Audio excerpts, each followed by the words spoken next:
तर रोहिणी खडसेंची रुपाली चाकणकरांवरती मेकअपवरून टीका पाहायला मिळते। तर कोणत्याही महिलेच्या कामाच्या पद्धतीवर टीका करा, आक्रमक व्हा, परंतु त्यांच्या अभिव्यक्ती स्वातंत्र्यावर टीका करू नका। तृप्ती देसाईंनी रोहिणी खडसेंना हा सल्ला दिला। असं वाटतं काहीतरी फक्त चांगलं मेकअप करून हायली फायली चांगलं जायचं आणि सगळ्या पक्षाच्या कार्यक्रमांमध्ये मटकायचं, एवढंच तिथे काम दिसतंय।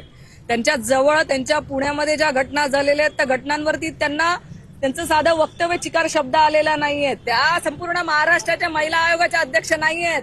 त्या महिला आयोग म्हणजे फक्त सत्ताधारी पक्षाच्या बाजूचीच हे करणारच महिला आयोग आहे। आज रोहिणी खडसे जेव्हा पुण्यात आल्या होत्या तेव्हा त्या म्हणत होत्या की रुपाली चाकणकर या फक्त मेकअप करतात आणि इकडे तिकडे मटकतात। रोहिणी खडसे या सुद्धा एका पक्षाच्या प्रदेशाध्यक्ष आहेत। रुपाली चाकणकर त्या पक्षाच्या याच्या आधी प्रदेशाध्यक्ष राहिलेल्या आहेत।